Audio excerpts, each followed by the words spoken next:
ballistic missiles towards its eastern waters. It's the 7th missile launch this year and the 4th just this month. The tests violate UN Security Council resolutions against North Korea's missile program, but Pyongyang has rejected the ban, saying it infringes on its right to self-defense. Robert Kelly is a professor of Northeast Asian International Relations at Busan National University, and he joins us from Busan in South Korea. In many ways, Kim Jong-un is right. He must be looking at the Iran situation and saying it's only our nuclear weapons that have made us survive. So he's not going to give those up willingly, right? Yeah, I think that's correct. I think the analysis there, I think, is accurate. And I think many people who work on North Korea nuclear weapons would say that the Iran scenario is exactly why other rogue states like North Korea build these weapons, and we can imagine that others will do so in the future. The fact that Donald Trump walked away from the Iran deal that was brokered by the Obama administration sends a pretty powerful signal to the North Koreans that if you negotiate with the Americans, you strike a deal, then the American administration changes, you have sort of a partisan transition that future governments won't feel bound by that deal. And so the only way to have sort of final security, ultimate security, is to nuke up. And the North Koreans can't deliver those weapons really any other way than missiles, hence all the missile tests that you saw today and we've seen for years. How alarming are those missile tests for South Korea, though?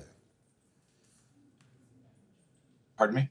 How alarming are those missile tests for South Korea? Well, South Korea, it's been around for a while. It's been 10 years now. And South Korea has spent a fair amount of money on missile defense. There's a big debate about how good South Korean missile defense is, missile defense sort of generally. Certainly, if there's a conflict between the two Koreas, I think there is concern that North Korea would almost certainly do a sort of massive barrage of South Korea with all of these missiles, and that South Korea wouldn't be able to destroy all of them. If some of them are armed with nuclear weapons, that would be extraordinarily dangerous. South Korea is very dense. It has a few cities that are very, very large. Much of the country is mountainous. And so those are actually really vulnerable to North Korean missile strikes, nuclear missile strikes.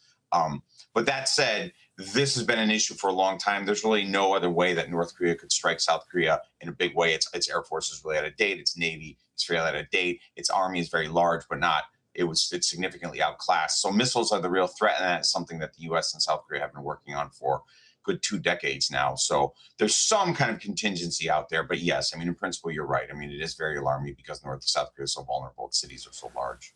Talk me through the leverage, though, that the US and South Korea have when it comes to trying to influence North Korea and effectively China as well, which is an ally of North Korea, as I understand it.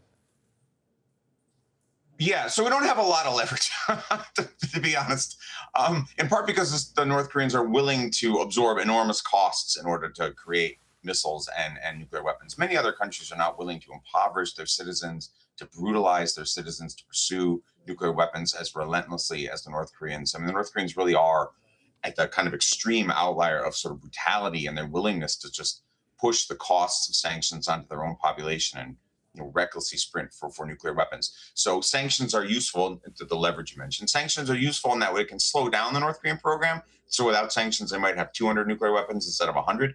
But they're not going to stop the nuclear march, and it's not going to certainly roll it back. And so the sort of traditional forms of leverage that we use, like in Iran, for example, right? We know the regime is sensitive to the economic costs of sanctions. In North Korea, they just don't care. The regime elite just doesn't care. And so that's why there's a lot of focus on military options, like we were talking about missile defense, because traditional diplomatic and economic tools just don't work very well with North Korea. Now, South Korea is an economic powerhouse, and we've seen that, a smaller country can bring the global shipping, I'm talking about the Strait of Hormuz and Iran here, to its knees.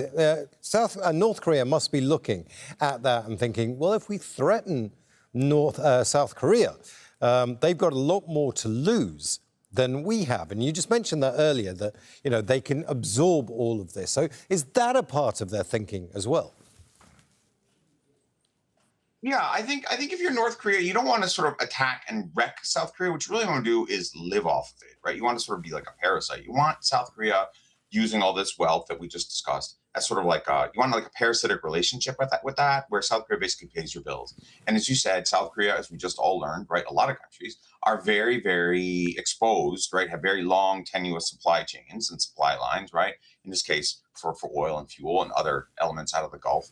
And that are really open to cutoff, For North Korea, that's not quite as valuable because North Korea's Navy is really behind, right? North Korea's missiles give it some potential to strike those inputs. Actually, I would argue that this is actually probably a bigger revelation for China, which I think has just realized how significantly it can cut off South Korea, Taiwan, and Japan from fuel coming in from the Gulf. The Iranians are doing it at the point, but the Chinese could also do it here in the South China Sea. But yes, I think the larger point that South Korea is heavily globalized, is deeply integrated into world supply chains, right, means that South Korea is vulnerable to economic pressures, right, sort of military cutoffs at sea in a way that North Korea is not, right? North Korea is really autarkic. I mean, it's very poor, but it's very autarkic. It just goes its own way and does what it wants. And so that willingness to carry those costs mean it's kind of buffered against these shifts and currents in the world economy because it just has delinked from the world economy. But Robert, if there's no real leverage here from the West, as you've just mentioned, if there is no real pressure coming from within North Korea for change because they've been so suppressed, perhaps the only hope that we have for North Korea joining the world as a regular state is the next generation. I want to talk to you about succession because I keep hearing that Kim Jong-un's daughter is next in line. Is that going to be a difference maker, do you think? Yeah, that's a great question. There was a lot of hope that the current Kim, this Kim is number 3. The current hope was that when he took over back in 2011, because he had gone to school in Switzerland, that he might actually be different than his father and his grandfather. So there's always this kind of generational hope, maybe the daughter, who gets to be Kim number 4.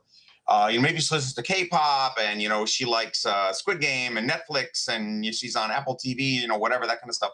And maybe that will sort of liberalize her or give her sort of more modern attitudes or something like that. We can always hope. And I think in a highly personalized system like North Korea, in some ways, that's actually our best chance for change, right? That if the leader figure himself or herself, right, has really different ideas, then he or she can bring the whole state with her or him, right? Gorbachev did that in the Soviet Union. And I think that's always kind of been the hope here. But you got to imagine that Kim Jong-un tightly watches over what his daughter absorbs, what she reads, her education. I mean, the last thing he wants to do is hand her power over to her and have her be some kind of like liberalizing figure like Gorbachev or something like that. So my guess is that politically, she's probably in line. She's on board with the project. I think actually the really big issue about her succession would be her gender, which is to say that North Korea is a pretty patriarchal, traditional place when it comes to sort of gender relations. It would be extraordinary for a female to be catapulted to the top of what is a system that's been dominated by men since the 1940s.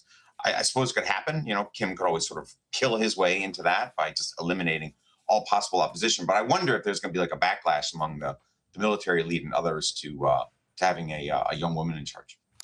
Robert Kelly, it's been fascinating to hear